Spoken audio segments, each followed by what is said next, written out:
Time for Horns at Half Past, brought to you by Dr. Greg Eckert. But a couple of texts on the Jerry Jones thing says, please, no more Jerry Jones cuts.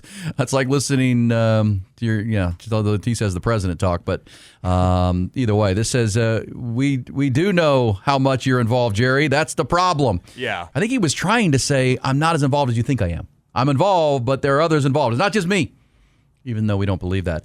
And I will say, I have a bunch of cuts of Jerry to play if you want to hear them, but they really are the same. And he's sitting there. I don't know if he's having a cocktail, but he's got this plastic cup.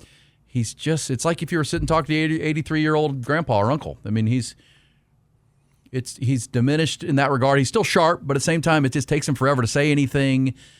And that's the guy in charge. But I will do my Jerry Jones, having covered him since the early 90s at St. Edwards, when he was much more clear. My translation of what he said, it does feel like he's handing off more responsibility to Brian Schottenheimer, trusting Brian Schottenheimer, trusting Will McClay. Now, he's got to open the budget and spend. We've told you the Cowboys have not guaranteed more than $6 million to a free agent in a decade. And there's a few guys out there that feel like they might fit like a glove this offseason. The Kobe Dean linebacker. There's Bring pieces. him back with Christian Parker. But you're going to have to guarantee them more than $6 million annually. Sorry. Oh, I think so. And the salary cap is over $300 million. But Somebody you've already else will. But with George Pickens' tag, and he did confirm Friday night that he wants to get Brandon Aubrey to be the richest kicker. Well, that means your offensive salary cap commitment for this year is going to be well over $200 million. And it's a $300 million cap. So that leaves about what? You do the math, Jack. $90 million for defense? For a whole unit on the whole side of the ball? That's not optimal. No. But it also means any move you make has to hit, not just a single, a home run. Any move you make, free agent-wise, trade-wise, draft picks, they got to play because you're a baller on a budget on defense. When $210 million of your salary cap goes to offense and $90 million goes to defense, you've got to hit all of them on defense. If you want to have defense still wins championships. That's the Seahawks. That's the Eagles the year before. Let's get to the Horns at Half Past. Brought to you by Dr. Greg Eckert. We'll take your thoughts on Jerry, 512-834-1027. But we said highly successful weekend, as they seem to all be these days with Texas on the fields of play. And, big picture conversation. It's interesting to me. We talked about it off the top of the show, Jack, because Vic Schaefer, and you heard him in the top of the hour news talking about how proud he is of his team for wrapping up 31 games at 28-3. Good regular season. But this is where Vic Schaefer's taken this program, and it's where, and this would be, okay, we're good. We're one of the best 5 programs in the country, but now you got to go win the national championship. Or else the season will not be seen as a success to people like us. I mean, look, they're not going to, if you get to the national title game and lose to UConn, it's not going to, you're not going to burn the house down. But at the same time, that's the goal. That's the stated goal. And when, we talk about, when you're trying to, incrementally improve as a person or a team or a program, it's pretty easy to go from real bad to good.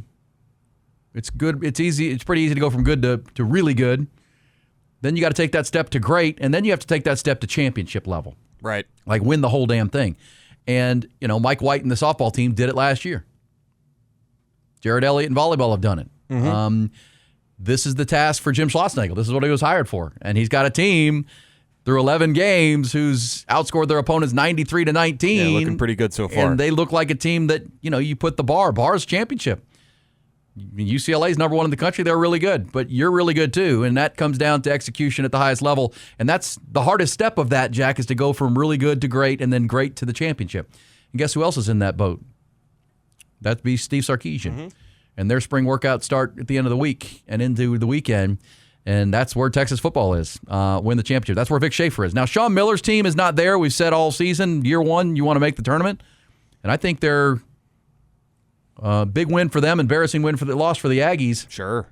I think it puts them in the tournament. We've told you 2 things happened. Texas beat the Aggies on the road, despite some foul trouble early from Modest Vocatitis and Dalen Swain. You still were able to battle through it, get the win, play one of your, coming off a couple of bad defensive efforts. You played one of your best defensive efforts of the season, and you got the dub. The other thing that happened, Georgia moved into the top 30 in the net rankings, which means you have a win over Georgia. You have a loss against Georgia, but a win. Texas now has 7 quad 1 wins. Mm-hmm.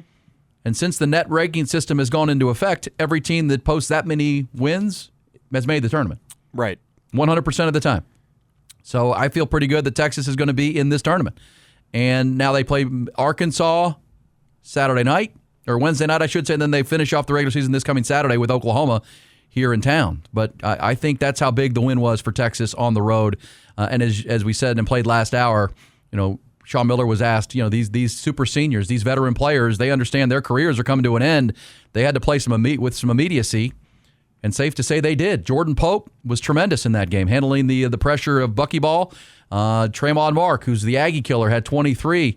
And listen to Sean Miller talk about when he first got here, how much talk about coaching, how much coaching he's done with Jordan Pope, because he knew that there was a ceiling he wasn't getting to. And in maybe the biggest game of the year so far, Texas got it from Jordan Pope on Saturday afternoon in Aggieland. I told the team after the game there's no player on our team that I've coached harder than Jordan Pope. I coached him hard before the season began.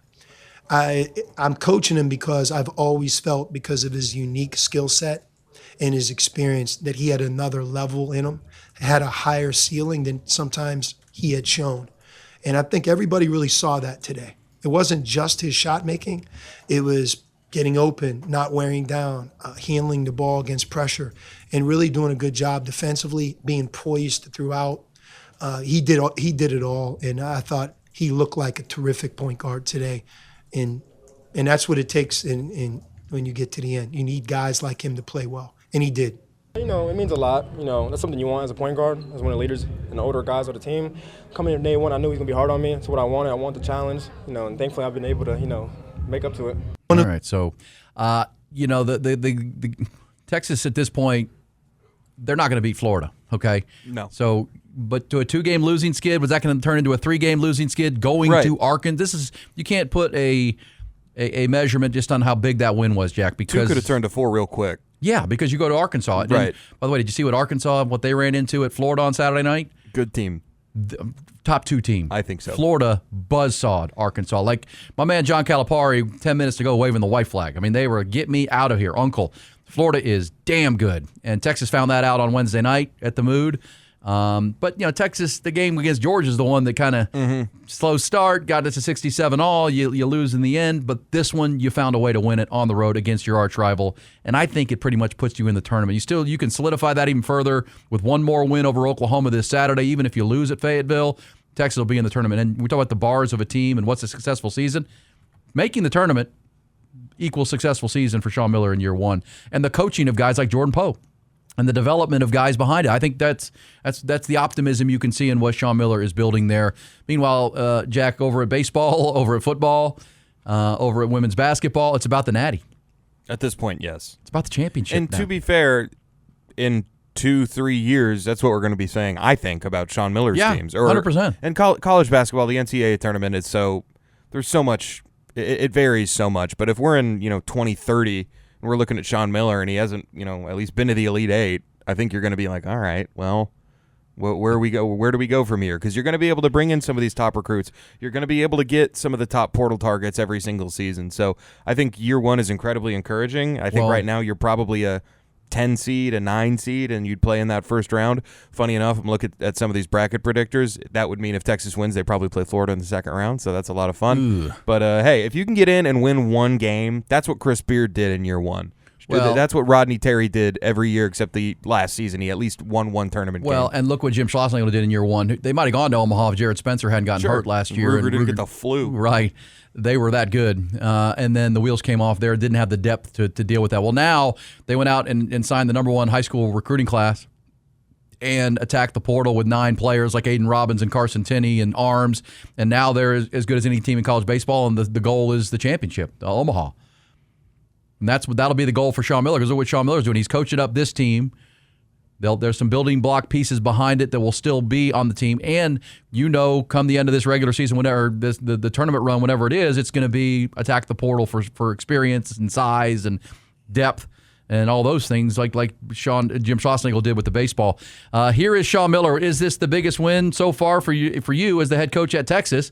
Because it was a big one against your rivals. That or not, I would tell you that it's one of them. I think any time that you can go on the road in this league, deeper and late in the season, even more so, you have to feel really good about accomplishing it simply because it's so difficult to do. All right. So, he said we'll let you guys in the media judge if this is the biggest win. But I'm going to give you, Coach, I think this is your biggest win at Texas because your team had lost 2 in a row, got smacked around pretty good by Florida. That 2-game losing skid could have become 4 real quick, and then you're playing Oklahoma the following Saturday for really everything on the line, and they got it done. So props to Sean Miller and his team. And they did it despite some adversity. As we said, Modest Vokatitis got a foul on the opening tip. He had 2 fouls within a minute of the game. Dylan Swain had some foul trouble of his own, and your super seniors really stepped up in Jordan Pope and Tremont Mark and got you a win. Speaking of wins, Jim Schlossnagle now has 1,001. As a manager in college baseball and now at Texas, he picked that up with the 1,000th win against the Baylor Bears. And here's a post that was made yesterday by the Texas baseball program, starting with Chris Del Conte and then a bunch of his former players, and it wraps up with his own kids. Coach Schlossnagle, congratulations on your 1,000 win. So glad you're a Longhorn. Hook 'em. Coach Slosh, congrats on 1,000 wins. Just an amazing accomplishment. Certainly something that doesn't happen by accident. It's a direct reflection of your commitment to excellence, the standard you set inside your program, and holding everybody to that standard. I'm very thankful that I got to be a small part of it. Congrats again, and cheers to many more. Schloss, I just want to congratulate you on your 1,000th win. What an amazing accomplishment. You've helped shape so many players and coaches. It's absolutely amazing. And on a personal note, I want to thank you for giving me the opportunity to be a part of your career. And I know for sure that you've got a lot more wins to come. So Schloss, congratulations. You're the best. Coach Slosh, congratulations on win number 1,000. Speaks volumes about your ability to continue to put together winning programs year after year. Have a great season. Let's get 2,000. Coach, 1,000 wins. Wow, what an accomplishment. Thank you for setting a standard of excellence. I'm proud to have played for you. I'm proud to have been a part of 134 of those wins, but who's counting? Coach Slosh, congrats on 1,000 wins. You're the man, you're the GOAT, you're the legend. It's been fun watching you and the boys from the other side, and that's just what you do. You win anyway. Love you. Welcome. Dad, it's your kids here. Congrats on 1,000 wins. You're the GOAT. You're him. Love you. Congrats. We're so proud of you. Cheers to many more. Love you. All right, there you go. Pretty cool. 1,000 wins.